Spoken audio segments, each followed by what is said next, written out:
का जो विकास हुआ है उसके कारण ये रखा गया है। आज के हमारे मुख्य अतिथि हैं केंद्रीय मंत्री आदरणीय श्री नितिन गडकरी जी, जिनकी वजह से सड़क इंफ्रास्ट्रक्चर को नई पहचान मिली है। हमारे साथ केंद्रीय संस्कृति पर्यटन मंत्री स्वतंत्र प्रभार आदरणीय प्रहलाद पटेल जी जुड़े हैं, और मुझे लगता है कि सांस्कृतिक धरोहर के संरक्षण और विकास के लिए जिस गति से अब काम हो रहा है, यदि उसी गति से पहले काम होता तो ये विरासत इतनी बिखरी हुई नहीं थी। हमारे अगले वक्ता है कर्नल मनोज किश्वर जी। मनोज किश्वर जी के साथ दोहरा अनुभव है, एक सड़क का भी है और दूसरा पद यात्रा का भी है।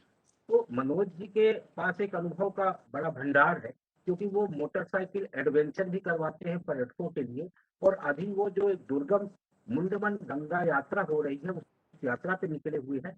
6000 किलोमीटर की यह यात्रा वो गोमुख से और गंगा सागर से गोमुख से पूरी कर रहे हैं।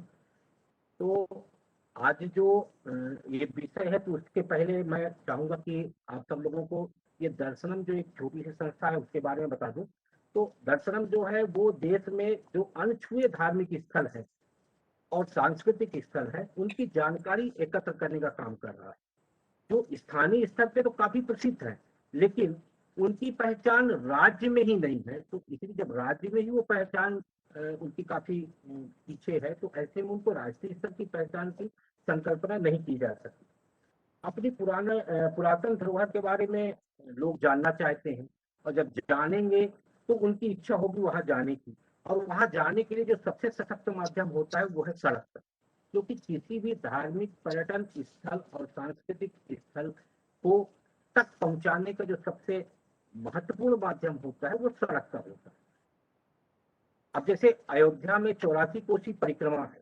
अब 84 कोसी परिक्रमा जो पहले हुआ करती थी उस दुर्गम तरीके से तो आप परिक्रमी मिलना भी कठिन है, लेकिन क्योंकि ये हमारे ऐतिहासिक महत्व का कार्य है और धार्मिक महत्व का है और आस्था का विषय है, इसलिए वो परिक्रमा उसी तरह से सुचारू रहे। तो मुझे लगता है कि उस परिक्रमा मार्ग को विकसित करने को लेकर जो कार्य हो रहा है वो बड़ा अद्भुत है, बड़ा उल्लेखनीय है। अब चित्रकूट, प्रयागराज, वाराणसी की कनेक्टिविटी हो गई।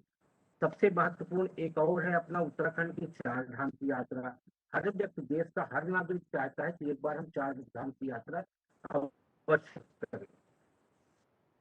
गुजरात में द्वारकाधीश, मध्य प्रदेश में बड़े छोटे छोटे जगह हैं बटेश्वर और पढ़ावली। अब वैष्णो देवी हो गई। वैष्णो देवी भी मुझे लगता है कि दूर बैठा हुआ व्यक्ति भी एक बार वैष्णो देवी की यात्रा करके वहां माता के दर्शन करना चाहता है। ये तमाम ऐसी जगहें हैं, इन जगहों तक यदि कनेक्टिविटी बेहतर नहीं होगी तो मुझे लगता है कि हम लोगों को वहां तक ले जाने का सार्थक प्रयास नहीं कर पाएंगे। तो मैं सबसे पहले बुलाना चाहूंगा कर्नल मनोज किश्वर जी को, कि मनोज किश्वर जी आए और अपना एक जो बड़ा अनुभव उनके पास है धार्मिक सांस्कृतिक स्थलों पे जाने का, पर्यटक जो सुदूर पर्यटक स्थल हैं उन जगहों तक लोगों को पहुंचाने का, और उन जगहों को कैसे कनेक्ट किया जाए लोगों के साथ, या उन लोगों के पहुंचने की जो कनेक्टिविटी अभी क्या बेहतर हो पाई है और कितना कुछ करने की आवश्यकता है, मैं चाहूंगा कि उससे अपने विचार रखें। मनोज जी।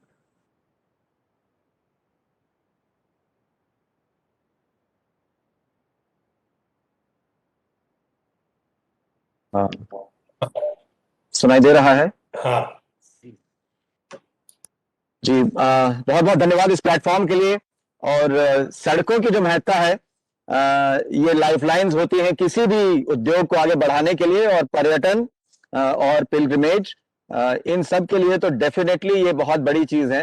और हम यहाँ से लेके और लंदन तक की रोड ट्रिप्स की यात्रा करते हैं, और ये यात्रा तभी पॉसिबल हो पाती है क्योंकि सड़कें जो हैं वो 53 दिन में पॉसिबल कर पाती हैं कि आप यहाँ से वहां तक, दुनिया के इस हिस्से से दूसरे हिस्से तक जा सकें। स्पेसिफिक इंडिया के इसमें जितने भी हमारे पिलग्रिमेज हैं और तीर्थ स्थान हैं, ये हमेशा से ही दुर्गम रहे हैं, और उस दुर्गमता में तपस्या भी है। लेकिन आज के युग में जब समय इंसान के पास कम होता जा रहा है, तो ये जो सड़कें बन रही हैं, आज ही का बात अगर हम ले तो शिवराजपुर में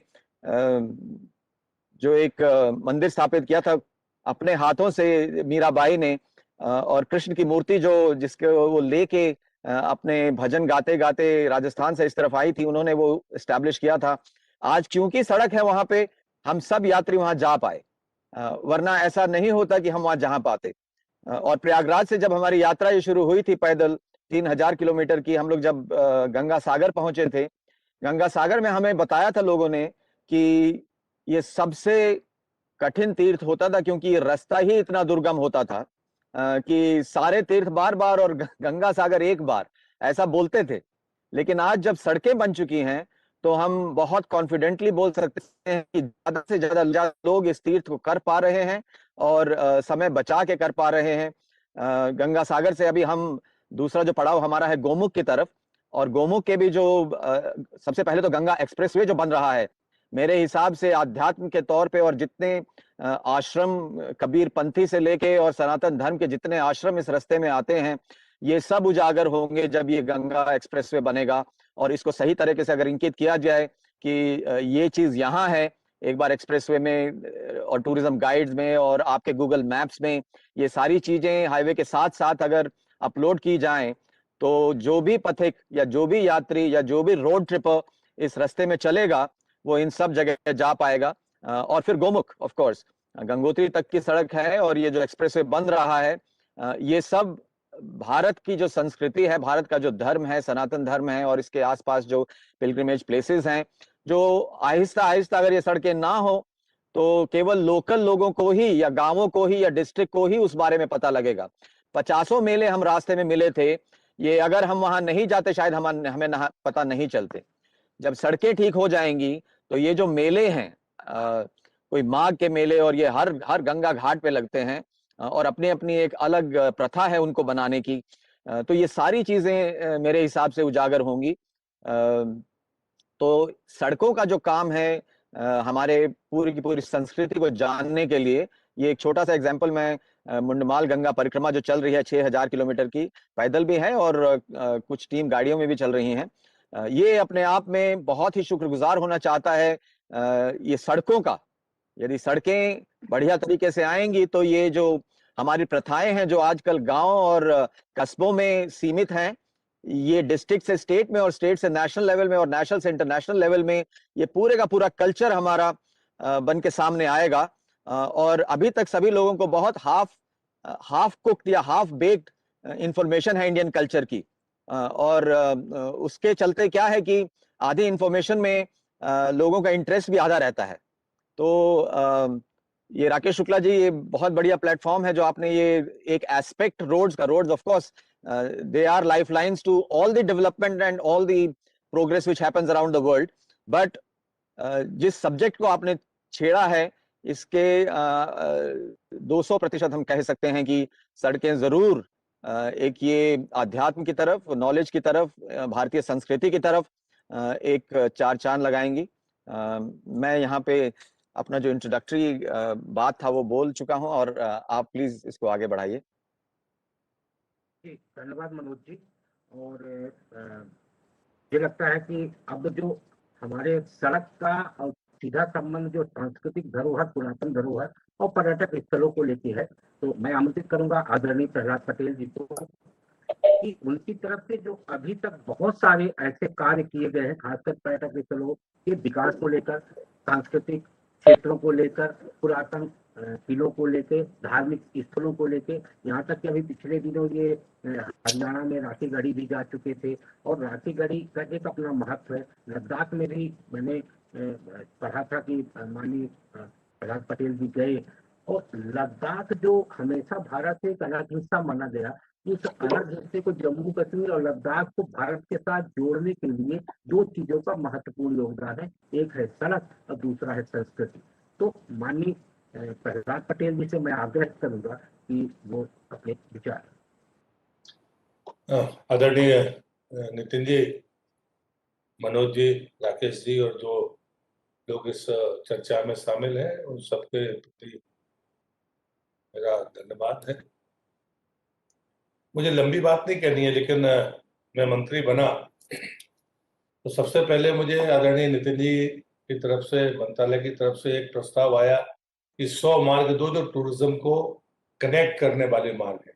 मुझे पता नहीं मेरे से पहले वाले मंत्री को मिले या नहीं मिले, पर मैं जितना जानता हूँ कि हमें वो रोड कनेक्टिविटी के लिए चीजों को इकट्ठा करने में भी हमारे पहले से कोई प्रारंभिक तैयारी नहीं थी।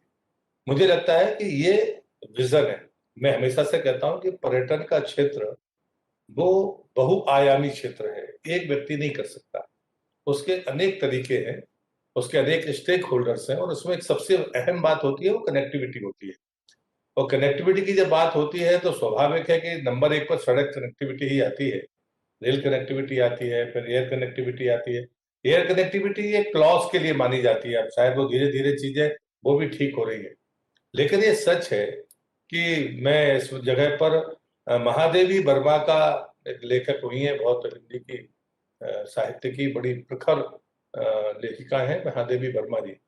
उनने एक जगह पर लिखा था कि अगर आप किसी तीर्थाटन के लिए जाते हैं तो उस स्थान पर पहुंचने के बीच में जो आपको तकलीफें होती है या जो आपके अनुभव होते हैं वो यादगार होते हैं, क्योंकि आप किसी अगर प्रतिमा को या मंदिर को या स्थान को देखते हैं, वहां जितना समय आप बिताते हैं, अगर आप रिसर्चर नहीं है तो शायद उससे कई गुना ज्यादा आप सड़क में व्यतीत करते हैं।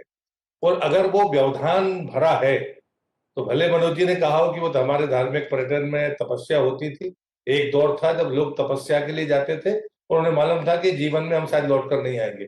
लेकिन आज का जो पर्यटक है उसकी मन स्थिति सिर्फ आध्यात्मिक नहीं है, वो पर्यटन के अनेक एंगल से जाता है। और इसलिए अगर सड़क जैसे या किसी भी प्रकार की कनेक्टिविटी, मैं विशेषकर सड़क की बात करूंगा, अगर वहां कठिनाइयां नहीं है तो उसका फोकस एरिया उस स्थान के लिए बढ़ जाएगा जहां पर वो जा रहा है। दूसरी बात मुझे लगती है कि हम जब सब लोग ये बात तय करते हैं कि हम कोई भी पर्यटक उसकी जगह पर हम अपने आप को अगर शामिल करें, तो हम निश्चित रूप से चाहेंगे कि अगर हमारे साथ परिवार है, मैं अकेला जब चलता हूं तब बात अलग होती है, जब परिवार साथ में होता है तो हमें अन्य चीजों की जरूरत पड़ती है, और वो हमारी जन सुविधाएं हैं, हमारे रुकने के स्थान हैं। तो हमने जैसे पर्यटन मंत्रालय में आदरणीय नितिन जी को कहा भी था, और उन्होंने कहा भी था कि एक बार हमको बैठना चाहिए। मैंने कहा कि हाईवे तो है, हाईवे की गति को, उनकी उपलब्धियों को कोई इनकार ही नहीं कर सकता। पहली बार लोगों का फोकस एरिया है जो देख रहे हैं कि जिस तेज गति के साथ में देश में हाईवे बन रहे हैं वो सबके काम के हैं, लेकिन पर्यटन के लिए ज्यादा काम के हैं। और इसलिए मैं जब पर्यटन हाईवे की कल्पना करता हूं तो पर्यटन मंत्रालय का काम तो होगा कि हाईवे तो बना कर दिया है सड़क मंत्रालय ने, लेकिन क्या हम वहां पर उपस्थित जन सुविधाओं को किसी साइड पर, किसी एक जगह पर इकट्ठा दे सकते हैं कि आदमी अगर सड़क के किनारे जाए तो उसके पास पूरी मैपिंग होनी चाहिए, कितने स्टे होम हैं, कितने होटल्स हैं, कितने टॉयलेट्स हैं, कितने और अच्छी बेहतर जन सुविधा है, भले वो पेट्रोल पंप पर हो। लेकिन मुझे लगता है कि ये जो जानकारी का युग है उस जानकारी के युग में जरूरी है कि हम, अब समय आ गया है कि मैं साथ बैठूं और ये तय करें कि पर्यटन हाईवे, हाईवे तो है लेकिन कुछ महत्वपूर्ण स्थानों को जोड़ने वाली जो सड़कें हैं वो पर्यटन हाईवे का स्वरूप ले। और आदरणीय नितिन जी ने कहा था कि कुछ चीजें हम भी खड़ी करेंगे, और जिस प्रकार से वहां पर गार्बेज के डिस्पोजल के तरीके हो सकते हैं, मैं ले गया था, आपने लेह का जिक्र किया है, तो मैंने उनसे कहा कि अगर आप लेह में कोई यात्रा कर रहा है तो लेह के लोगों की जो मन स्थिति है वो क्वालिटी टूरिज्म चाहते हैं, वो क्वांटिटी टूरिज्म नहीं चाहते। वो आज भी इस बात से भयभीत है कि लोग ज्यादा मात्रा में जाएंगे तो हमारे यहाँ पर पॉल्यूशन होगा।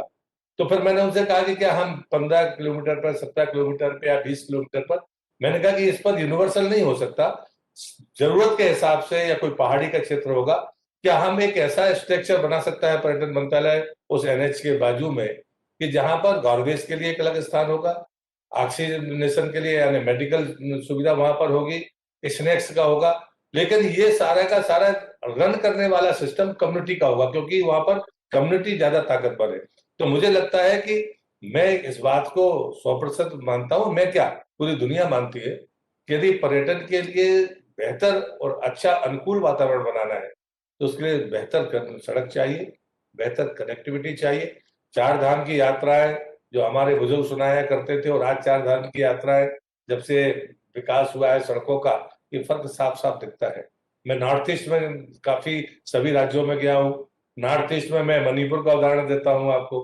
वैसे मणिपुर में हवाई जहाज के अलावा सड़क मार्ग से जाना कठिन था, लेकिन मैं इसलिए फिर नितिन जी को कहूंगा, उस समय वहां के चीफ मिनिस्टर नहीं आए भूमि पूजन करने के लिए, लेकिन नितिन जी उस इंसर्जेंसी वाले जगह में गए, हेलीकॉप्टर से उतरे, भूमि पूजन किया। और बाद में एक बहुत छोटी चीज मैं उनके ध्यान में लाया था कि पुल का अलग बनाइए और सड़क का अलग बनाइए। मुझे मालूम था कि इंसर्जेंसी उसमें प्रॉब्लम करेंगे, और आखिरकार वो बात सच साबित हुई। लेकिन जब विजन होता है, जब चीजों की बारीकियां होती है, तो चीजें पूरी तरह से तेज गति के साथ होती है। और मुझे लगता है ये समय है जहां पर सड़क मंत्रालय के साथ ही मिलकर पर्यटन मंत्रालय ऊंचाइयां छू सकता है, क्योंकि ये लाइफ लाइन है। मैं अगर कहूं कि मनुष्य के शरीर में जैसे रीढ़ की हड्डी होती है, बिना उसके वो चल नहीं सकता, घसटता है, दौड़ नहीं सकता। इसलिए सड़क के बगैर पर्यटन उद्योग बहुत ऊंचाइयां नहीं छू सकता, मेरा ऐसा मत है। और मुझे लगता है कि चर्चा बड़ी सार्थक है। आपने एक अवसर दिया जहां पर मैं अपनी बात माननीय नितिन जी के सामने रख भी सका, और बाकी लोग भी जो इस बात को सुन रहे होंगे, उनके भी अपने अनुभव होंगे, उनके भी अपने तजुर्बे होंगे, उनकी भी अपनी राय होंगी, शायद आपकी साइट पर जानकारी के तौर पर आएंगी, आप मुझे उपलब्ध कराएंगे, तो मुझे लगता है कि हमें आगे बढ़ने में सुविधा होगी। मुझे लगता है कि इतना ही मुझे कहना चाहिए। धन्यवाद आपको। धन्यवाद आदरणीय प्रहलाद पटेल जी। मुझे लगता है कि सड़क कनेक्टिविटी के साथ लॉजिस्टिक का बड़ा महत्वपूर्ण योगदान होता है, और अभी आपने जो लॉजिस्टिक का विषय उठाया, तो लॉजिस्टिक के विषय को लेकर हालांकि ये विषय राज्य सरकारों का होता है, पर बार बार आदरणीय नितिन गडकरी जी ये बात करते हैं कि जहां भी हाईवे बनेगा वहां बैक साइड इन्वेंट्री होगी, और हाईवे पे चलने वाले व्यक्ति को शहर जाने की आवश्यकता नहीं होती। आपको सड़क के किनारे, हाईवे के किनारे ही वो तमाम सुविधाएं मिलेंगी जो सुविधाएं उनको मिलनी चाहिए, तब वो सड़क में सुखमय सुरक्षित यात्रा कर सकेंगे। और मुझे याद आता है कि एक बार नहीं, कई बार आदरणीय नितिन गडकरी जी जब कोई विषय आता है तो वो बार बार इस बात को याद दिलाते हैं, और उसकी संवेदना उससे जाहिर होती है। चार धाम यात्रा को लेकर, जब चार धाम आपके उत्तराखंड में 2013 में जब प्राकृतिक आपदा आई थी, उस आपदा में जिन लोगों के जाने गई थी, उसके बाद नितिन जी काफी आहत हुए थे, और उसी समय उन्होंने संकल्प किया था, और उसी समय उनके मन में आया था कि यदि सड़क कनेक्टिविटी बहुत अच्छी होती तो आज ये मौतें नहीं होती। और ये संयोग देखिए कि जब 2014 में केंद्र में सरकार बनी, तो देवायोग से यह मंत्रालय सड़क का आदरणीय नितिन गडकरी जी को मिला, और आदरणीय नितिन गडकरी जी ने मंत्रालय का कार्यभार संभालने के बाद चार धाम परियोजना का ब्लूप्रिंट तैयार कराया, और वो ब्लूप्रिंट तैयार कराने के बाद जब उसका भूमि पूजन हो रहा था, तो मुझे आज भी याद है कि आदरणीय प्रधानमंत्री जी की तरफ से माननीय नितिन गडकरी जी को श्रवण कुमार का दर्जा दिया गया। अब हम एक ऐसे व्यक्ति को सुनना चाहते हैं जिनके विजन से सड़क निर्माण के सुस्त कार्य में इतनी चुस्ती आई है कि विश्व रिकॉर्ड बनाने की होड़ मच गई है। अभी 2 महीने में ही 3 विश्व रिकॉर्ड बने हैं। अब सड़क निर्माण पे विश्व रिकॉर्ड, और कई विषयों पे विश्व रिकॉर्ड का तो अपन ने खूब सुना है, लेकिन सड़क निर्माण पे विश्व रिकॉर्ड की प्रतिस्पर्धा जाहिर करती है कि मंत्री का संवेदनशील होना, गुड गवर्नेंस, फ्री हैंड और गुणवत्तापूर्ण सड़क को लेकर उनकी जो चिंता और गंभीरता है, उसकी वजह से जो निजी क्षेत्र सड़क निर्माण के कार्य से पीछे हटा हुआ था, वो अपने पूरे मनोयोग के साथ सड़क निर्माण के क्षेत्र में आगे आया है। आइए सड़कों के जाल को लेकर जो हम बात करने जा रहे हैं, उससे हम आदरणीय नितिन गडकरी जी को आमंत्रित करेंगे कि वो आए और अपनी बात करें। आदरणीय प्रहलाद पटेल जी, आदरणीय मनोज किश्वर जी, मेरे सहयोगी राकेश शुक्ला जी, और उपस्थित सभी भाई और बहन, हमारे देश को आत्मनिर्भर भारत बनाना होगा। ये जो हम सब का उद्दिष्ट है वो पूरा करना होगा, तो हमें देश में रोजगार निर्माण करना होगा, और रोजगार निर्माण किए बिना गरीबी दूर नहीं हो सकती। और इस आत्मनिर्भर भारत के इसमें सबसे महत्वपूर्ण अगर कोई घटक है तो वो टूरिज्म है। चाहे तीर्थाटन हो, चाहे पर्यटन हो, चाहे किसी भी प्रकार के एडवेंचर स्पोर्ट्स हो, वाटर स्पोर्ट्स हो, फॉरेस्ट हो, ये अलग अलग प्रकार का टूरिज्म विकसित किया गया है। और इस टूरिज्म में सबसे इम्पोर्टेंट चीज़ ऐसी है कि टूरिज्म में जितनी खर्चा होता है, इन्वेस्टमेंट होती है, उसमें 49% ऑफ द इन्वेस्टमेंट एम्प्लॉयमेंट के लिए, रोजगार निर्माण के लिए खर्चा होती है। तो इस क्षेत्र में कम से कम 5 करोड़ लोगों को रोजगार मिलने की संभावना इस पर्यटन के क्षेत्र में है। अगर आप स्विट्जरलैंड में जाएंगे, यूरोपियन देशों में जाएंगे, अमेरिका में जाएंगे, तो आपको हर जगह पर कैसे कैसे स्पॉट बने हैं आपको देखने के लिए मिलेंगे। जहाँ तक हमारे देश का सवाल है, हमारे इतिहास, संस्कृति और विरासत हमारे देश की सबसे बड़ी संपत्ति है। और इसी के आधार पर, भारतीय संस्कृति के आधार पर हम लोग विश्वास के साथ पूरे देश में, पूरी दुनिया में इसके बारे में एक आकर्षण भी है। हमारा योग विज्ञान हो, हमारा आयुर्वेद हो, हमारा रिलीजियस टूरिज्म हो, चाहे हमारी विशेष रूप से आप देखते होंगे कि गंगा में जब कुंभ होता है तो विदेशों से भी लोग आते हैं। आया हुआ हर आदमी कहीं ना कहीं टैक्सी लेता है, कहीं हवाई जहाज से आता है, कहीं रेलवे में बैठता है, कहीं रेस्टोरेंट में जाता है, कहीं होटल में जाता है, कुछ खरीदता है। तो हर जगह पर कहीं ना कहीं इकोनॉमी उसमें मल्टीप्लाई होती है। जैसे अब हमारे हाईवे में हम जब इन्वेस्टमेंट करते हैं तो 1 रुपये का इन्वेस्टमेंट हम जब करते हैं तो 2.5 रुपया इकोनॉमी में आता है। और इसीलिए आज मैं प्रहलाद जी के सामने ये बात रखूंगा कि ये क्षेत्र जो है, ये धार्मिक श्रद्धा के साथ एंटरटेनमेंट, मनोरंजन, स्पोर्ट्स, बाद में वाटर स्पोर्ट्स, एडवेंचर स्पोर्ट्स, अलग अलग प्रकार के फॉरेस्ट, ये सब बातें उसमें आई हैं। पर इसमें से रोजगार निर्माण करने वाला क्षेत्र जो है, इसको आज आत्मनिर्भर के भारत के संबंध में इसको विकसित करने में उनकी भूमिका बहुत महत्वपूर्ण है और वो लगातार कोशिश भी कर रहे हैं। उनके पास काफ़ी बजट जो होता है वो मर्यादित है, पर मैं उनसे सामने हर बार यही विषय रखने की कोशिश करता हूँ कि 10 रुपये के बजट में 100 रुपये का काम कैसे हो। और यही बात मैं विशेष रूप से उनसे और स्टेट गवर्नमेंट में जो हमारे पर्यटन मंत्री है उनको सबसे अनुरोध करूंगा कि इसमें कोई इस प्रकार की योजना हर पर्यटन क्षेत्र की बन सकती है। सबसे पहले पर्यटन में आवश्यकता होती है रोड की। अगर रोड ही ठीक नहीं होगा तो पर्यटक कैसे जाएंगे, बस कैसे जाएंगी, गाड़ी कैसे जाएंगी। तो पहली बात तो मैं अभी राकेश जी को कहूँगा कि मुझे आज पहली बार ये बात समझ में आई है कि एक बार ये हमारे पूरे देश में पर्यटन के दृष्टि से डिस्ट्रिक्ट वाइज हमने कौन से रोड बनाए और उसमें पर्यटकों की संख्या कितनी बड़ी है, इसका अध्ययन करने के लिए एक बार अपने डिपार्टमेंट में इसका अध्ययन करना चाहिए।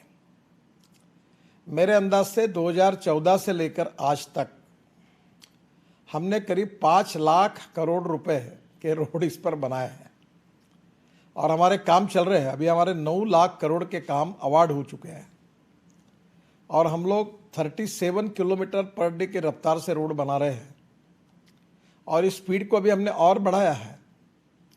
तो मुझे लगता है कि इसमें केवल उद्योग व्यापार नहीं, पर पर्यटन में, तीर्थाटन में हमने क्या क्या किया है इसके बारे में विस्तृत रूप से हमें लोगों के सामने जाना है। तो पहली बात तो ऐसे कि हमने बुद्ध सर्किट की योजना बनाई थी जो 10,000 करोड़ रुपए की थी, जिसमें 945 किलोमीटर की सड़क को हमने 6 लेन के भी विकसित किया जा रहा है। शायद ये प्रोजेक्ट लगभग पूरा होने के ऊपर आया है।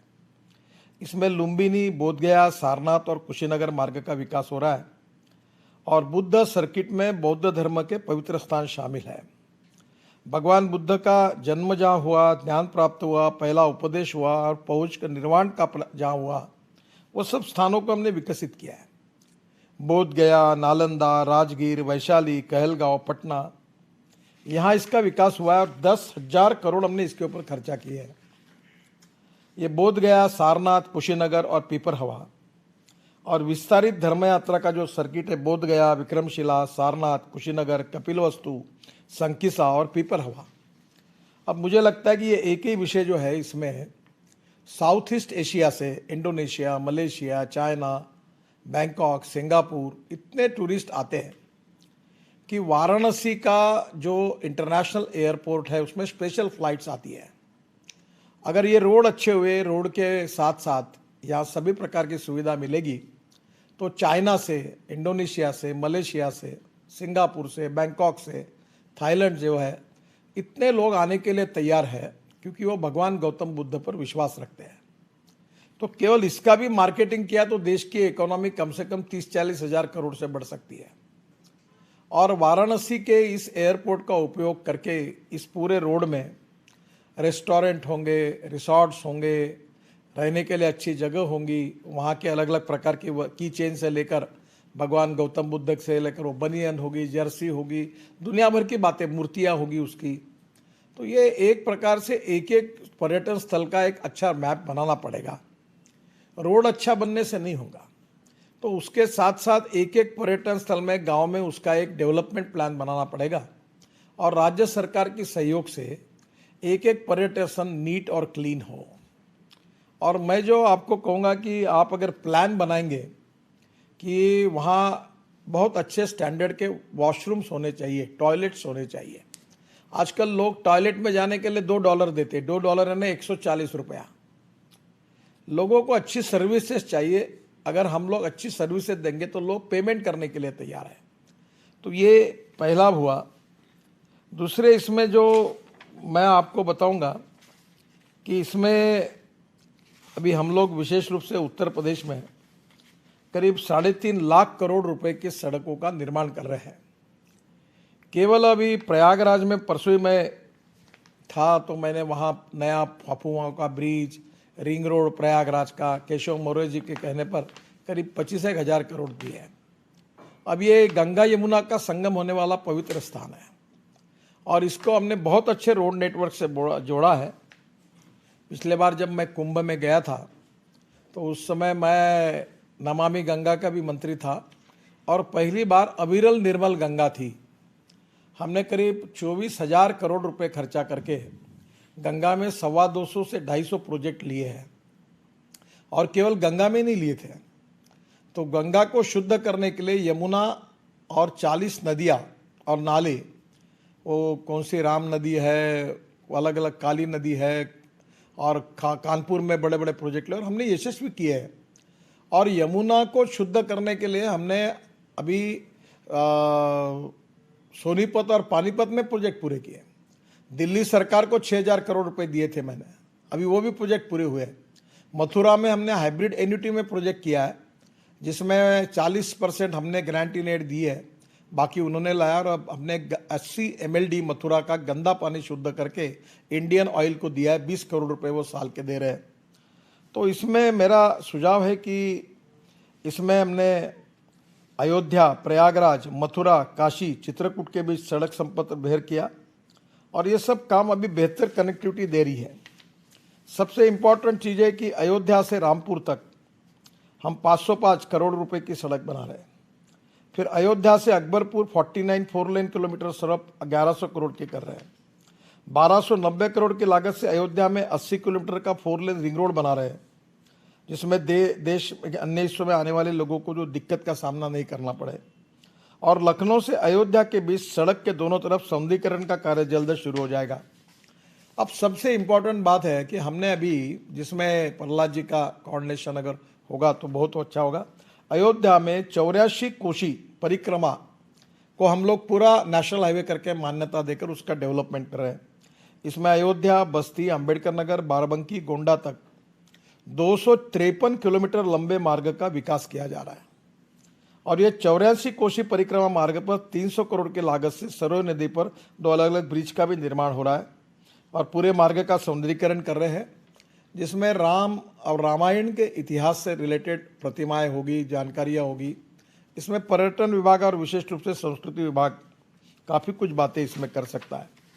फिर राम वनगमन मार्ग है, उत्तर प्रदेश से मध्य प्रदेश तक राम वनगमन मार्ग बनाया जा रहा। अयोध्या, सुल्तानपुर, प्रतापगढ़, जेठवाड़ा, शुंगेरपुर, मंझनपुर, राजापुर से चित्रकूट को जोड़ा गया और अयोध्या से सुल्तानपुर होकर प्रतापगढ़ तक की सड़क बन गई है। अभी प्रतापगढ़ से जेठवाड़ा, शुंगेरपुर, मंझनपुर, राजापुर से चित्रकूट तक 160 किलोमीटर सड़क का निर्माण हो रहा है और इसमें जेठवाड़ा से भगवतीपुर, शुंगेरपुर तक गंगा नदी के आसपास 40 किलोमीटर 6 लेन ग्रीनफील्ड मार्ग बनाया जा रहा है और चित्रकूट आने वाले श्रद्धालु मेहर जाते हैं, इसलिए रामगमन मार्ग को चित्रकूट से शारदापीठ मेहर तक 121 किलोमीटर लंबाई से और जोड़ा गया है।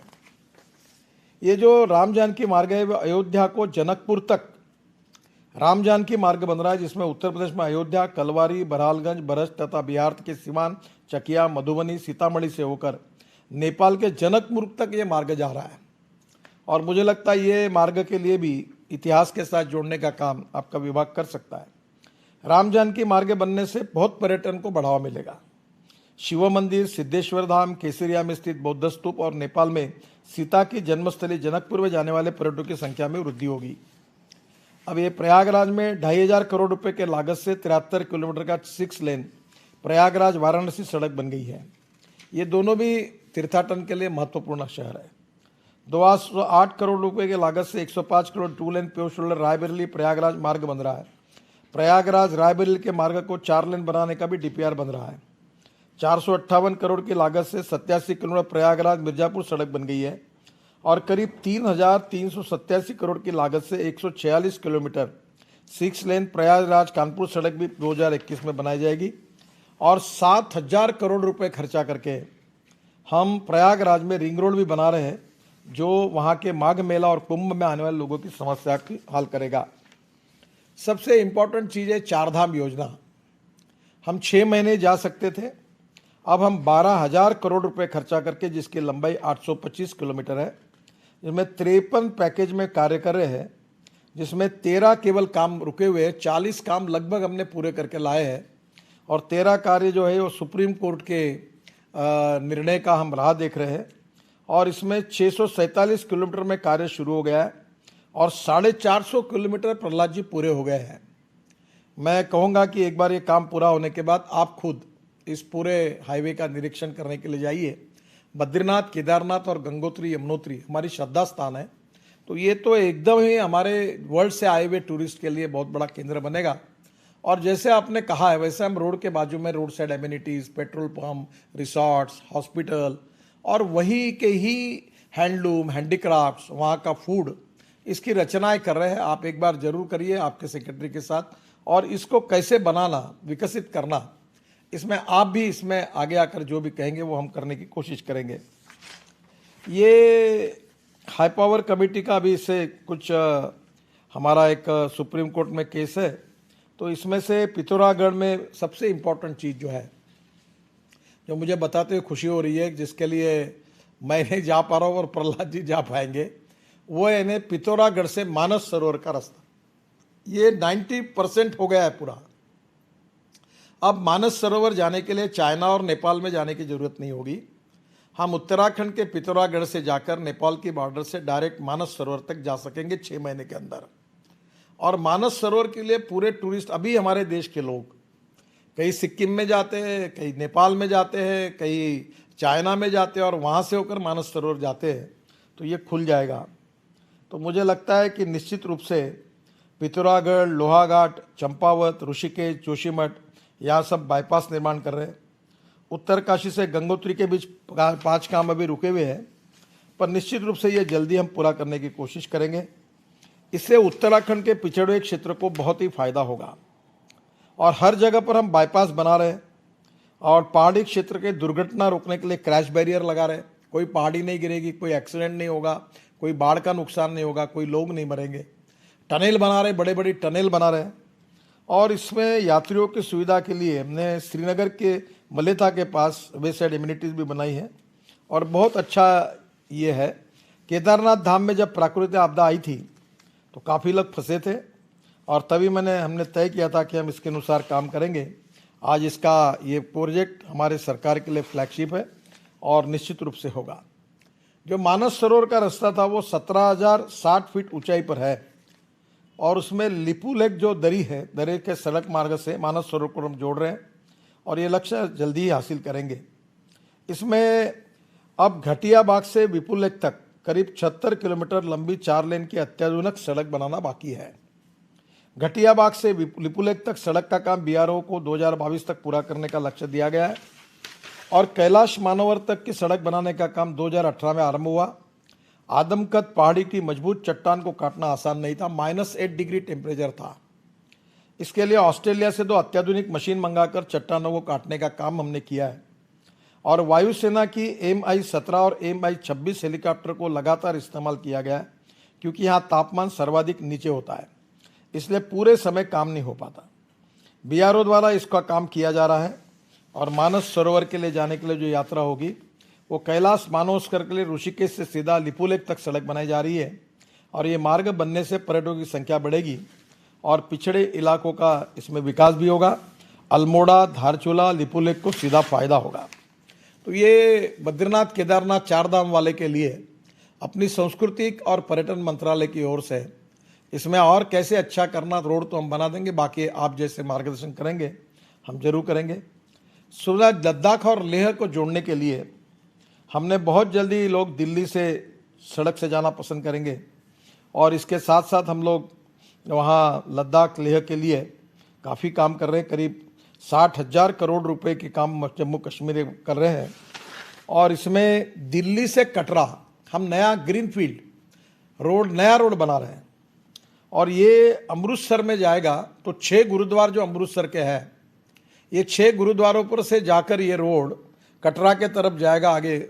तो ये जो रोड है ये दिल्ली से कटरा 650 किलोमीटर की दूरी रह जाएगी और इस पर हम 21,000 करोड़ खर्चा कर रहे हैं।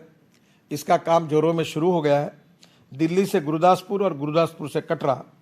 और इसमें अमृतसर जो हमारे लिए स्वर्ण मंदिर जहाँ है और 6 गुरुद्वारा है सब उसमें लिए है और उसके बाद हम लोग डायरेक्ट वैष्णो देवी जाएंगे कटरा।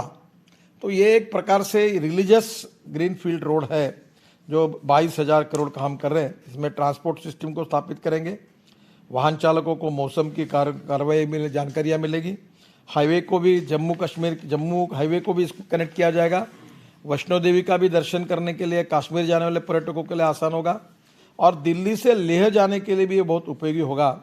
अब इस सड़क मार्ग से 38 घंटे का समय लगता है, पर मेरे हिसाब से कटरा जाने का समय 38 घंटे के बजाय 8.5 घंटे आ जाएगा। 6 घंटे में अमृतसर और वहाँ से 2.5 घंटे में कटरा, तो 8.5 घंटे में 38 घंटे का समय 8.5 घंटे पे आएगा और आगे उसके कारण जम्मू कश्मीर, श्रीनगर और उसके बाद लद्दाख, लेह वहाँ भी जाने के लिए बहुत सुविधा होगी। इसमें सबसे इम्पोर्टेंट है कि लद्दाख और लेह को जोड़ने के लिए हम झोजिला टनल बना रहे हैं जो 11,000 करोड़ की एक ही टनल है। इस पर हमने 5,000 करोड़ बचा है और इसका काम जोरों में शुरू है, 3 साल में पूरा हो जाएगा। और ये इसके लिए मुझे आपसे सहयोग चाहिए, आप इसमें थोड़ा इंटरेस्ट कर लीजिए कि ये इससे जो मटेरियल बाहर निकलेगा तो मैं डाहोस जैसी नई सिटी जहाँ विदेशों के, दुनिया के पर्यटक यहाँ आए, या -8 डिग्री टेम्परेचर है और बर्फ़ गिरता है कारगिल के पहाड़ी पर, यहाँ होटल्स, रिसॉर्ट्स और आइस स्केटिंग और उसके ऊपर के स्पोर्ट्स होंगे जो आइस पर होते हैं, वहाँ कन्वेंशन सेंटर होगा और पूरे दुनिया के लोग जैसे डाहोस में जाते हैं स्विट्जरलैंड में, वैसे यहाँ जाएंगे। ये करने का प्रयास है। अभी तक हमने टनल तो बनाया, रोड तो बना रहे, बाकी काम के लिए आप और हम मिलकर कुछ आगे करेंगे तो ज़रूर ये संभव होगा। इसके साथ साथ जोजिला का जो सुरंग है उसका अप्रोच की लंबाई भी काफ़ी बड़ी है, उसके साथ साथ रोड भी हम बना रहे हैं और ये भी एक बहुत बड़ा प्रोजेक्ट है। जैसे स्विट्जरलैंड में हमने सेंट गोथार्ड सुरंग और इटली फ्रांस में बनी माउंट ब्लैंक सुरंग और नॉर्वे की लॉयरे दल सुरंग, इसका हमने अध्ययन किया है और उसके ऊपर ये कर रहे हैं। मैं निश्चित रूप से आपको ये कहूँगा कि जोजिला टनल ये स्टेट ऑफ आर्ट टनल बनेगी और वर्ल्ड के लोग इसको देखने के लिए आएंगे। दूसरी झेड़मोर टनल है 2,500 करोड़ की, 6.5 किलोमीटर की और ये भी हमने लगभग पूरी की है। ये 2023 में पूरे होने का उम्मीद थी, पर मुझे लगता है 2022 में ये पूरी हो जाएगी। और सुरंग से सोनमर्ग से गगनगिरी के बीच बनाया जा रहा है, जो श्रीनगर और सोनमर्ग बहुत सुंदर जगह है, जिससे हमारा श्रीनगर का ट्रैफिक बढ़ जाएगा और टूरिस्ट आएंगे, जिससे कश्मीर में लाखों लोगों को रोजगार निर्माण होगा। रिसोर्ट बनेंगे, होटल बनेंगे, कॉन्फ्रेंसेस होगी। तो ये सुरंग सोनमर्ग से गगनगिरी के बीच बनाया जा रहा, जो आगे जाकर जोजिला सुरंग से जुड़ जाता है। और झेड़मोर सुरंग के निर्माण से श्रीनगर, कारगिल और लेह के बीच हर मौसम में सड़क संपर्क होगा। जम्मू कश्मीर में हम अन्य 8 सुरंग और बना रहे। काजीकुंड से बनिहाल के बीच करीब 8,450 किलोमीटर की ट्विन ट्यूब टनल का निर्माण कर रहे हैं। वो 2021 मार्च तक पूरा होगा। रामबन से बनिहाल के बीच हमने 6 सिंगल टनल का निर्माण दिसंबर 2021 को हम पूरा कर रहे हैं। खिलानी से किश्तवाड़ के बीच 450 मीटर की सुरंग का निर्माण जून 22 में पूरा हो जाएगा। चेनानी से अनंतनाग के बीच सुध महादेव के पास 4.5 सुरंग मार्ग का डीपीआर बन गया है। सिंथन पास पर 6,600 करोड़ की लागत से 10.20 किलोमीटर के सुरंग मार्ग का डीपीआर बन गया है। 350 करोड़ की लागत से खिलानी सुरंग मार्ग का डीपीआर बनाया गया है। और छतरू से अनंतनाग के बीच 5,400 करोड़ की लागत से 10 किलोमीटर का वैल्यू सुरंग मार्ग का डीपीआर बन गया है। तो ये कश्मीर का कितना टूरिज्म बढ़ेगा कि ये आज जितने टूरिस्ट जा रहे हैं, इससे 3 गुना 4 गुना टूरिस्ट जाएंगे। उतने होटल, रेस्टोरेंट, टैक्सीज, सब गाइड्स, और इसके साथ ये सभी प्रकार की व्यवस्था अगर क्रिएट होगी तो ये प्राइवेट सेक्टर में हो सकती है। आप केवल इसका प्लानिंग करके इसको सपोर्टिंग इसमें जरूर सोचिए। चेनानी से जोजिला का 220 करोड़ का नया मार्ग हम बना रहे हैं और जम्मू से श्रीनगर और लेह जाने के 2 विकल्प हो जाएंगे। इससे अमरनाथ यात्रा को सबसे बड़ा फायदा होगा। और अमरनाथ यात्रा हमारे इतिहास में कितनी महत्वपूर्ण है। और इस मार्ग का भी अभी डीपीआर बन गया, उसका टेंडर बन गया है। कारगिल से पदम नया मार्ग 236 किलोमीटर के मार्ग में 60 किलोमीटर पक्की सड़क है तथा उससे आगे कच्चा मार्ग है। वहाँ 800 करोड़ की लागत से 5.5 मीटर चौड़ी तक नई सड़क बनाई जा रही है। यह सड़क निर्माण का कार्य 2023 तक पूरा हो जाएगा और इस सड़क के बनने से पर्यटन को बढ़ावा मिलेगा और मनाली पहुंचना बहुत आसान हो जाएगा। कटरा में हम बस पोर्ट बना रहे हैं। कटरा हमारा वैष्णो देवी का स्थान है, वहाँ काफ़ी अच्छी तरह से होगा। सबसे इम्पोर्टेंट और अच्छा काम हुआ है वो करतारपुर साहिब कॉरिडोर का निर्माण। जो पाकिस्तान में करतारपुर साहिब जो हमारा गुरुद्वारा है, जहाँ वर्ल्ड के सिख बंधु जाते हैं, वो करतारपुर साहिब का हमने रोड बना दिया है और 4.5 किलोमीटर 4 लेन सड़क का निर्माण डेरा बाबा नानक से करतारपुर साहिब तक हमने बना दिया है। और डेरा बाबा नानक से अंतर्राष्ट्रीय सीमा करतारपुर साहिब कॉरिडोर बनने से हमारे सिख समाज के बंधुओं के इस पवित्र स्थल पर आसानी से पहुंचने का हुआ। अब लाखों लोग वहां जाने लगे हैं। यह धार्मिक स्थल सिखों के प्रथम गुरु गुरु नानक देव जी के निवास स्थान था। और एक और धार्मिक स्थल रामदास से खेमपुर तक 50 किलोमीटर सड़क का काम भी हम पूरा कराए जा रहे हैं। करतारपुर कॉरिडोर निर्माण से पंजाब में धार्मिक, सांस्कृतिक और पर्यटन को बहुत बढ़ावा मिला है। हिमाचल प्रदेश से किरतपुर मनाली सड़क धार्मिक और पर्यटन को काफ़ी महत्वपूर्ण है। 232 किलोमीटर से घटकर ये केवल 195 किलोमीटर रहेगी। इसमें यात्रा का समय 3 घंटे कम हुआ है। पर्यटकों को आवागमन की समस्या नहीं, इसके लिए सुरंग मार्ग भी बनाया गया है। और करीब 6,500 करोड़ की लागत से 158 किलोमीटर लंबाई की किरतपुर से कुल्लू तक की 4 लेन सड़क का भी निर्माण कराया जा रहा है। पावटा साहिब हिमाचल प्रदेश से आराकड़ उत्तराखंड तक स्पॉन ब्रिज सड़क चौड़ीकरण एवं रिटेनिंग दीवार का उसका भी काम हम कर रहे हैं। 1200 करोड़ की लागत से 4 किलोमीटर कुल्लू से शिमला में भी टनल का निर्माण कर रहे हैं, जिससे कुल्लू, शिमला, मनाली, आपको मालूम है कि यहाँ कितने बड़े प्रमाण में पर्यटक जाते हैं। 275 करोड़ की लागत से 27 किलोमीटर का कुल्लू से मनाली तक 4 लेन सड़क का भी निर्माण हो रहा है। मध्य प्रदेश में जब यहाँ से आप आते हैं, खजुराहो से झांसी, हमने 2000 करोड़ की लागत से 162 किलोमीटर 4 लेन सड़क का मार्ग मार्च 2022 के पहले पूरा हो जाएगा। उज्जैन से झालावाड़ के बीच 132 किलोमीटर मार्ग हम बना रहे हैं। मैं आपको बताऊंगा कि धार्मिक स्थल में राजाराम की नगरी ओरछा में ब्रिज की समस्या लंबे समय से रही। टीकमगढ़ मार्ग में बेतवा के बना ब्रिज छोटा था, जिसमें बरसात के दिनों में लोगों को बड़ी दिक्कत होती थी। हमने वो भी बना लिया है और ये सब काम 22 तक पूरे हो जाएंगे।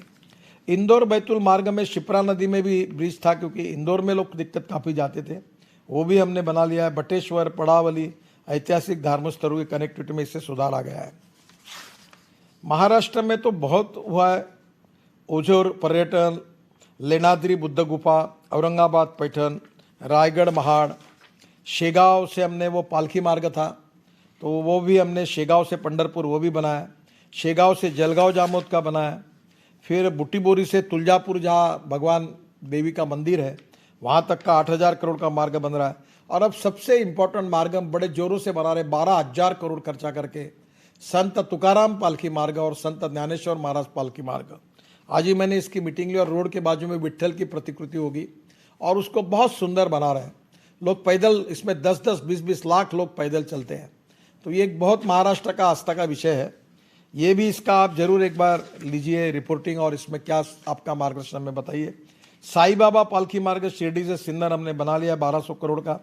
नांदेड़ में गुरुद्वारा नांदेड़ देगलूर बिदर, ये 370 करोड़ का बना लिया है। सरलगांव से भीमाशंकर हमारा बहुत बड़ी जगह है, वो भी हमने बना लिया है। महाबलेश्वर से पंचगनी, ये भी बनाया है। जिंतूर से औंधा नागनाथ, ये भी बनाया है। परली वैजनाथ से अम्बेजोगाई, ये भी 550 करोड़ का बना है। अब गोवा के जुआरी केबल स्टेट ब्रिज पर जो वर्ल्ड का स्टेट ऑफ आर्ट प्रोजेक्ट होगा, दोनों बाजू से ऐसी केबल का लिफ्ट होगी जिसमें लोग बैठकर ऊपर जाएंगे और ऊपर में एक व्यूअर गैलरी होगी और दोनों बाजू में रेस्टोरेंट्स होंगे, पार्किंग होगा, वहाँ लोग रुकेंगे और नदी में, जुआरी नदी में बोट में बैठकर जाकर फिर लिफ्ट में बैठेंगे। तो बहुत सुंदर बना रहे, ये स्टेट ऑफ आर्ट प्रोजेक्ट है। और मुझे लंदन, टोक्यो, न्यूयॉर्क जैसे अंतर्राष्ट्रीय इसके ऊपर लाइटिंग करेंगे रात को और इसमें लाइट एंड साउंड शो होगा और इस ब्रिज के आजू बाजू में लोग नीचे में बैठकर उसको देखेंगे। तो ये बहुत बड़ा काम यहाँ हो रहा है। ये ब्रिज में 2 टावर है जिसमें घूमने वाला रेस्टोरेंट करने की विचार है हमारा और इसको वॉकवे बनाया। टावर में आर्ट गैलरी होगी। तो बहुत अच्छा ये प्रोजेक्ट है। कभी आप गोवा जाएंगे तो इसको विजिट करिए। ओखा से द्वारका तक, द्वारका बेट को जोड़ने के लिए 1000 करोड़ का 4 लेन एक सिग्नेचर केबल स्ट्रीट ब्रिज बना रहे हैं। इसका लाइटिंग बहुत सुंदर है। द्वारका में आपको पता है कि भगवान श्री कृष्ण जहाँ, जिसका महत्व द्वारका का क्या है। तो द्वारकाधीश के मंदिर में आने वाले तीर्थयात्री नौका से केवल रात में यात्रा कर सकते थे, अब ब्रिज के कारण कभी भी जा सकेंगे। और ये जो सिग्नेचर ब्रिज बन रहा है, ये कृष्णधाम द्वारकाधीश जी के आने वाले श्रद्धालुओं का आवागमन सुगम हो जाएगा। ये मार्च 2022 में पूरा होगा और इसके साथ हम लोग 7,500 करोड़ के लागत से भावनगर, सोमनाथ, पोरबंदर, द्वारका 470 किलोमीटर के लंबे मार्ग का निर्माण कर रहे हैं। 2000 करोड़ पोरबंदर गांधी जी के साथ जुड़ा हुआ है और पोरबंदर से द्वारका तक 4 लेन का सड़क काम करेगा। उड़ीसा में हमने काफ़ी काम करे। जगन्नाथपुरी में 500 करोड़ से 4 लेन के रोड हमने बनाया। जगन्नाथपुरी बाईपास बनाया। इतना ही नहीं तो भुवनेश्वर से चंडीखोल और चंडीखोल से तालचर, काफ़ी काम है बाकी भी स्टेट के। मुझे अब ये कहूँगा कि आज मुझे भी ध्यान में आया है कि इन सब कामों के बारे में मैं राकेश जी को कहूँगा कि हमको भी पता नहीं है कि हमने कितना काम किया है। क्योंकि जो मोदी जी कहते हैं कि हमारा डिपार्टमेंट सब साइलों में काम करते हैं। मुझे याद है कि एक बाबूराव वैद्य, MG वैद्य करके बड़े पत्रकार थे अपने विचार परिवार के, वो कहते थे कि 1 रुपये का काम करके 10 रुपये का प्रचार करना राजनीतिक पार्टी के लिए क्षम्य है, पर हम 10 रुपये का काम करके 1 रुपये का प्रचार कर रहे हैं। तो आज मैं पहली बात ये कहूँगा कि मेरे डिपार्टमेंट की ओर से मैं इसके ऊपर एक अच्छी किताब निकालता हूँ। अगर वो एक करना है कि एक की अलग अलग करना है फोटोग्राफ के साथ, तो मुझे बताइए। और ये करके हमने पर्यटन को कैसे अच्छा किया, आप और हम मिलकर वो किताबें निकालेंगे। दूसरी बात, मैं अभी ropeway, cable car, funicular railway, light rail transport मेरे पास आया है। आज ही मैंने पूना में और चेन्नई में 2 ब्रिज बना रहा हूँ। नीचे में 8 लेन रोड, ऊपर में 6 लेन का ब्रिज, उसके ऊपर में 2nd फ्लोर 6 लेन का ब्रिज और उसके ऊपर में मैं मेट्रो टाइप बना रहा हूँ। तो ये इस प्रकार का पहली बार देश में हो रहा। नागपुर में मैंने बनाया था कि नीचे में रोड, ऊपर में ब्रिज और उसके ऊपर में मेट्रो। अब 3-3 मंजिले के ब्रिज बना रहा हूँ। तो मुझे लगता है कि ये आने वाले समय में काफ़ी इसमें रिवोल्यूशन हो रहा है। एक बात मैं आपको कहूँगा, मैं अभी सब BOT में करता हूँ, प्राइवेटाइजेशन में। तो आप केवल लैंड एक्वायर करें, फिर उसके साथ आपके पैसे से उसका एक अच्छा आर्किटेक्ट से प्लान तैयार करें और उसमें से इनकम मिलेगा। ये कोई तो भी एक कारपोरेशन आपकी जो होगी उसके साथ ये ज़मीन को प्राइवेट लोगों को बेच दो और उनको बनाने के लिए वो कोई रिसोर्ट बनेगा, कोई और म्यूजियम बनाएगा, कोई लाइट एंड साउंड शो बनाएगा, म्यूजिकल फाउंटेन बनाएगा। अभी मैं आपको बुलाने वाला हूँ अगस्त में कि नागपुर में मैं वर्ल्ड का सबसे बड़ा फाउंटेन बना रहा हूँ हमारे फुटाला तालाब पर। ये वर्ल्ड का सबसे हाईएस्ट फाउंटेन बनेगा। 4000 लोगों की गैलरी बना रहा हूँ उसमें। और इस फाउंटेन में पंप लाए हैं टर्की से, डिज़ाइनर है फ्रांस का और इसका संगीत है AR रहमान का, कमेंट्री है गुलजार की, और 5 ऑस्कर विजेता इस पे काम कर रहे हैं। और ये उसके लिए मैं 8 मजली 1200 गाड़ियों का पार्किंग ऑटोमेटिक बना रहा हूँ। और इसके साथ ऊपर में 3 फ्लोर जो होंगे वो फुटबॉल के लिए होंगे, तालाब की तरफ देखकर करीब 8 से 10 हज़ार लोग एक समय बैठ के खा सकेंगे, इसकी व्यवस्था होगी। तो ये बहुत ही अच्छा प्रोजेक्ट है और इससे टूरिज्म कितना बढ़ेगा। एक प्रोजेक्ट से 3 से 4 हज़ार लोगों को रोजगार मिलेगा। तो मेरा आपसे यही सुझाव है कि आने वाले समय में वर्ल्ड की बेस्ट टेक्नोलॉजी का उपयोग करके ये इनकम मिल सकता है और हर इस जगह टूरिज्म डेवलप करके एम्प्लॉयमेंट में होगा। और हम भी ऐसे प्रोजेक्ट तैयार करें कि जहाँ लोग पैसे देने के लिए तैयार हैं। तो ये पब्लिक प्राइवेट इन्वेस्टमेंट का तीर्थाटन में, पर्यटन में, वाटर स्पोर्ट्स में, एडवेंचर स्पोर्ट्स में, आइस के ऊपर के स्पोर्ट्स में, और अलग अलग पार्किंग बनाने में, टॉयलेट्स बनाने में, अच्छे अच्छे होटल्स रेस्टोरेंट्स बनाने में हम लोगों की इन्वेस्टमेंट लगा सकते हैं और एक एक पर्यटन स्थल को आदर्श बना सकते हैं। तो रोड का जो बेसिक काम है तो हुआ है। अब ropeway, cable car, funicular railway में आपके पास जितने प्रोजेक्ट होंगे तो मुझे बता दो, मैं अपने मिनिस्ट्री की ओर से उसमें आपको पूरी मदद करूंगा। और उसमें केवल लैंड एक्वायर्ड करके आप देंगे, एनवायरनमेंट फॉरेस्ट का क्लियरेंस दो, बाकी काम मैं पब्लिक प्राइवेट इन्वेस्टमेंट में कराने की कोशिश करूंगा। और निश्चित रूप से इससे रोपवे, केबल कार से और टूरिज्म बढ़ेगा। मुझे ऐसा लगता है कि हवा में ऊपर के ऊपर लोग जाएंगे। अभी मैं दिल्ली मुंबई हाईवे को इलेक्ट्रिक हाईवे बनाने का प्रयास कर रहा हूँ कि यहाँ पूरी इलेक्ट्रिक बस और इलेक्ट्रिक ट्रक चलेंगी। ये वर्ल्ड की नई टेक्नोलॉजी सीमेंस के साथ बात करके लाने की कोशिश कर रहा हूँ।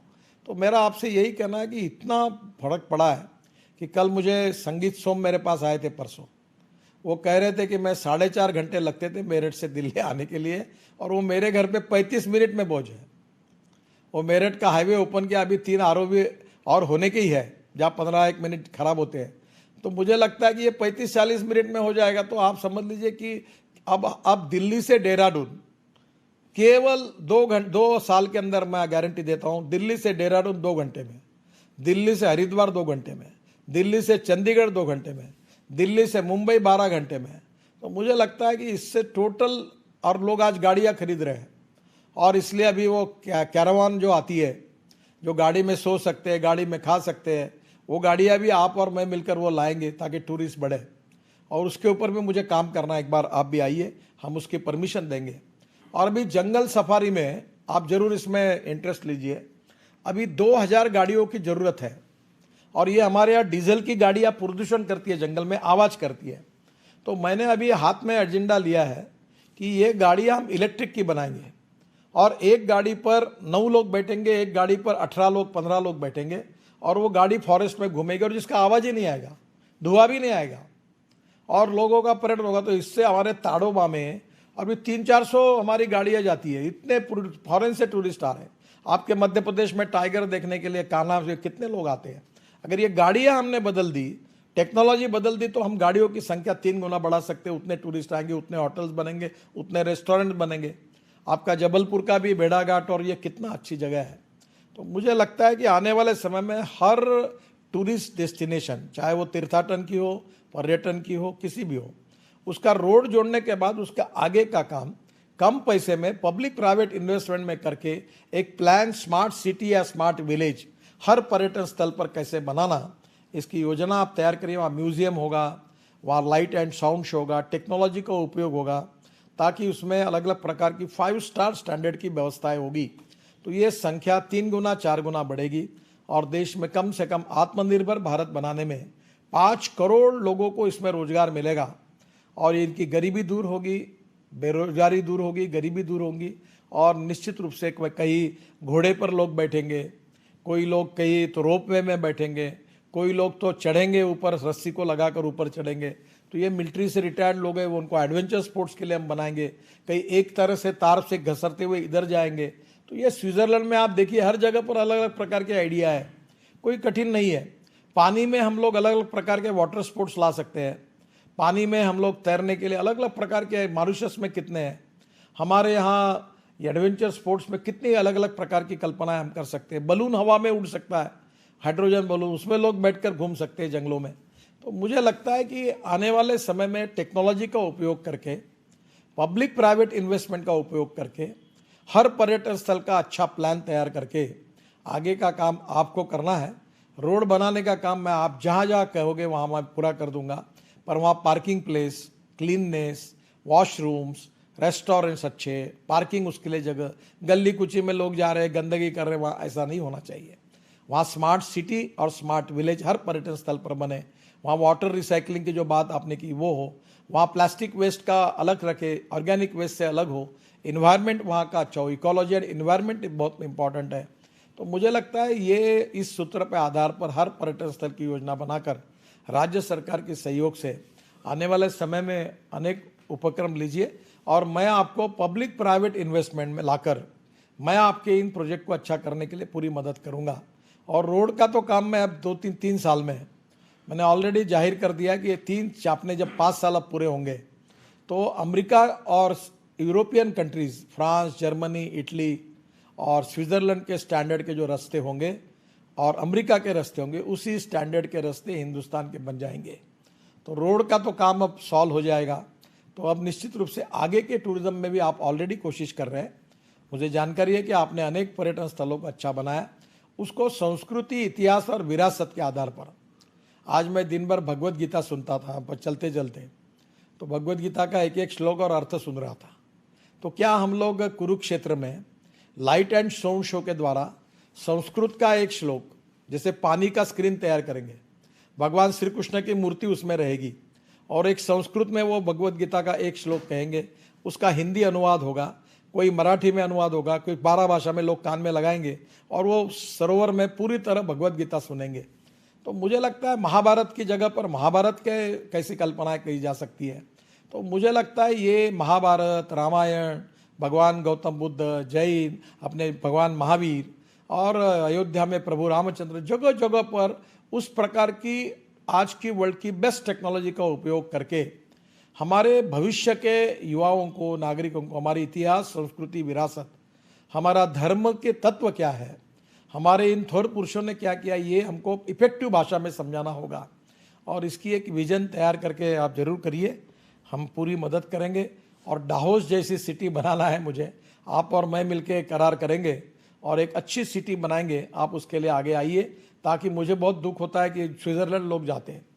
हम ऐसी सिटी बनाएंगे कि हिंदुस्तानी लोग अब स्विट्ज़रलैंड नहीं जाएंगे, अब हिंदुस्तान के लोग कारगिल जाएंगे, जोजिला जाएंगे और वहाँ रहकर एंजॉय करेंगे बर्फ़ को।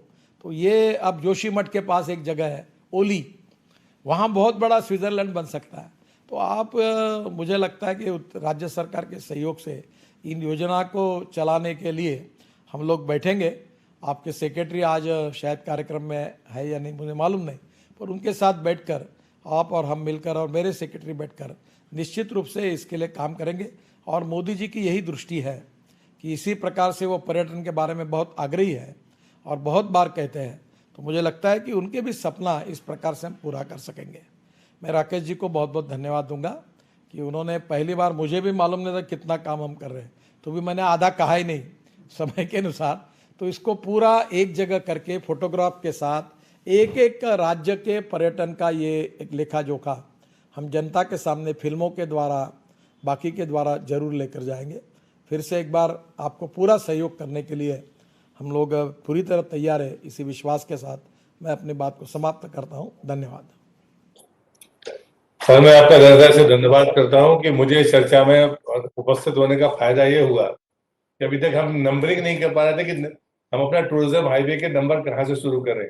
तो हम अब वो बुद्धिस्ट सर्किट से शुरू करेंगे और ले तक कम से कम हम जा तो पाएंगे। तो मुझे लगता है कि हम बहुत जल्दी वो ड्राफ्ट लेके आपके सामने आएंगे। बहुत बहुत धन्यवाद आदरणीय नितिन गडकरी जी। ये सच्चाई है कि भारत के आत्मनिर्भर होने का लक्ष्य तभी सार्थक होगा जब अंत्योदय पे खड़े सांस्कृतिक और पर्यटक स्थलों का विकास होगा। अच्छा विजन में जब विश्वास पैदा होता है तभी भारत आत्मनिर्भरता की तरफ आगे बढ़ता है। और सड़क निर्माण के क्षेत्र में ये बहुत बड़ा अनूठा उदाहरण देश के सामने है। आप सभी अतिथियों को बहुत बहुत धन्यवाद दर्शनम के इस वेबिनार में समय देने के लिए और एक अच्छी जानकारी देने के लिए। अभी तक